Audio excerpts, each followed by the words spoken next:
Hello everyone. I, Muskan Awasthi, is going to let you know about consumer behavior. Let's start. What is consumer behavior? Consumer behavior is a branch which deals with the various stages a consumer goes through before purchasing product or services for his end use. Consumer goes various stages. Here it means that जब एक consumer को product लेना है होता है तो वो सोचता है पहले कि हमें क्या लेना है, कहाँ से लेना है, क्या उसकी कोई और सब्स्टिट्यूट अवेलेबल है, वो प्राइस के लिए सोचता है, वो अपने बजट के लिए सोचता है। तो जो ये वेरियस स्टेजेस हैं इनके थ्रू जो अब एक कंज्यूमर जाता है और फिर वो एक प्रोडक्ट अपना मनचाहा खरीदता है, तो उस जो बिहेवियर को जब हम स्टडी करते हैं that is the study of consumer behavior. Consumer behavior refers to the mental and emotional process and the physical activities of people who purchase and use goods and services to satisfy particular needs and wants. It is a mental and emotional process as we think first and then purchase, and physical as we go to the market and buy the product. Next, firstly we have to know about difference consumer and a customer. बहुत सारे लोग हैं जो कि customer और consumer में confuse हो जाते हैं कि वो सेम है, बट नहीं, इसमें बहुत डिफरेंस है। Like consumer can be a buyer plus user but a customer can not. As customer, like if a wholesaler purchase a good for not consuming it, for giving or for selling, then that's called customer. But consumer consumes the product, and it can be say that consumer can be a customer also, as maybe consumer purchase the product and then consume it also.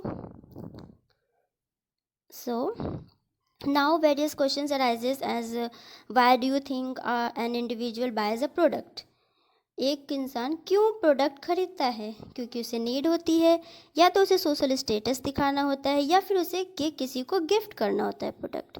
Second question arises, why do you think an individual does not by product? कोई इंसान के product क्यों नहीं bye करता? क्योंकि उसे requirement नहीं होती, उसके पास इनकम नहीं होती, बजट नहीं होता, या फाइनेंशियल प्रॉब्लम होते हैं, या फिर उसका टेस्ट अलग है।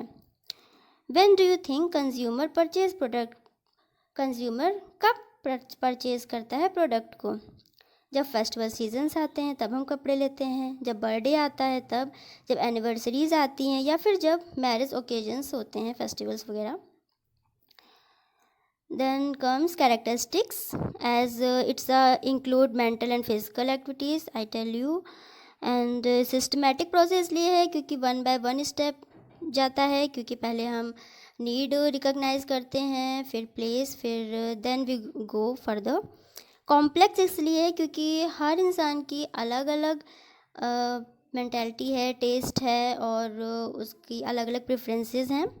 डायनेमिक क्योंकि वो चेंज होती रहती हैं प्रेफरेंसेस कंज्यूमर की, और ये वेरियस फैक्टर्स इन्फ्लुएंस्ड है, internal external, as when it comes to status, और या हम ग्रुप से इन्फ्लुएंस होते हैं, या हमारा टेस्ट अलग है, दैट। एंड डिफरेंट कस्टमर के लिए ये डिफरेंट होता है कंज्यूमर बिहेवियर, और ये रीजन्स वेरियस अक्रॉस रीजन्स में जाता है। जैसे कि अगर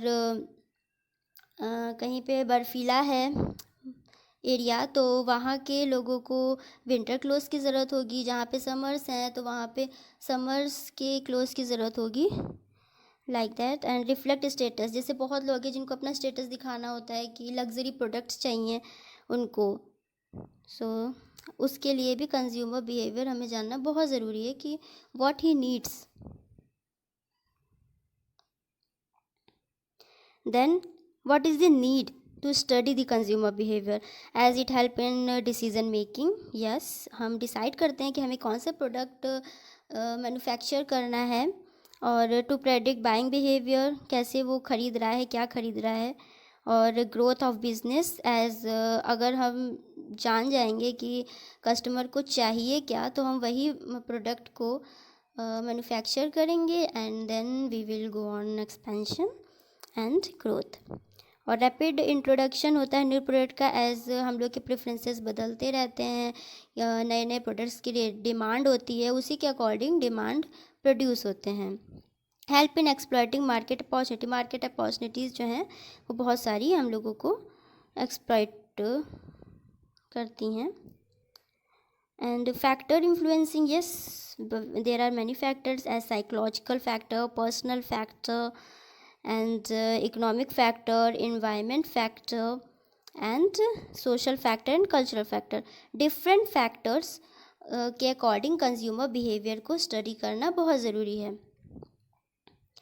and then is consumer decision process, it comes when we have to firstly problem recognition, हम प्रॉब्लम को रिकग्नाइज करेंगे, इंफॉर्मेशन सर्च करेंगे, ऑल्टरनेटिव इवैल्यूएशन निकालेंगे, फिर परचेज डिसीजन लेंगे, फिर post purchase evaluation.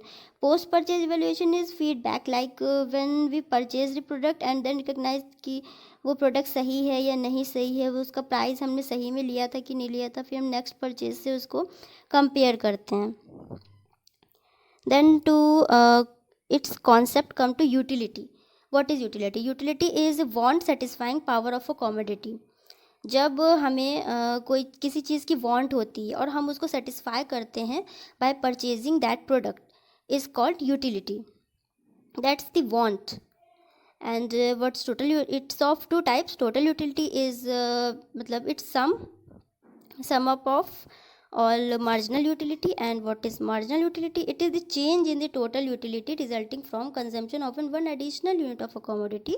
In other words, it is utility derived from each additional unit, like when you eat बताशे आप खाते हैं, तो जब आप एक खा लेते हैं तो आपकी एक वांट सेटिस्फाई हो जाती है, फिर आपकी दूसरी खाते हैं तो थोड़ी थोड़ी कम हो जाती है, फिर मतलब जैसे एक एक एडिशनल यूनिट हम खाते जाएंगे तो हमारी वांट सेटिस्फाइंग जो है पावर वो कम होती जाएगी, हम सेटिस्फाई ज़्यादा होते जाएंगे, तो इसी को कहते हैं marginal utility. Then comes law of diminishing marginal utility. As consumer consumes more and more unit, a commodity of a marginal utility derived from each successive goes on declining. Yes, that's it's explained that जब हम product की quantity लेते जाते हैं like toffee खा रहे हैं, खाते जा रहे हैं, तो एक ऐसा टाइम आएगा जब हमें उसकी नीड नहीं होगी, लाइक हमारी जो उससे सेटिस्फाई हो रहे होंगे हम वो सेटिस्फाई अब नहीं हो रहे होंगे, तो उसको कहते हैं law of diminishing marginal utility. Law of equi marginal utility क्या होता है? It states that when a consumer spends his income on different commodity he will attain equilibrium और maximise his satisfaction at that point where ratio between marginal utility and price of different commodities are equal, which in turn equal to majority of money. Okay, and then comes to consumer budget. Consumer कोई भी product bye करने से पहले अपना budget बनाता है और उसके अकॉर्डिंग ही कंज्यूमर प्रोडक्ट को ख़रीदता है। तो प्रोडक्ट हमारा ऐसा होना चाहिए जिसमें बाइंग बिहेवियर को हम स्टडी करें और उसको प्राइस कम रखें। जैसे कि consumer budget states the real income और purchasing power of the consumer which he can purchase certain quantitative bundle of two products at given price. It means a consumer can purchase only those combination of goods which cost less than equal to his income. Yes, so अगर उसके income के और उसके budget line के product equal to है या less है तो हम वो प्रोडक्ट को वो परचेज़ करेगा, बट उसके ऊपर है तो वो उसको प्रोडक्ट को परचेज़ नहीं करेगा, और ये हम करते हैं बजट लाइन के through.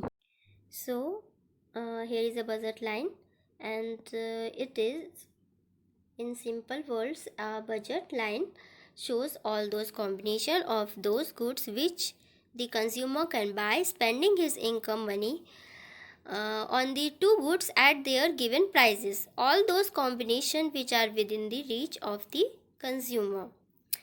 You can see the budget line, quantity of X, quantity of Y is given and the budget line is drawn between them, and through this only the budget is recognized, and through that a product is bought by a consumer according to his budget.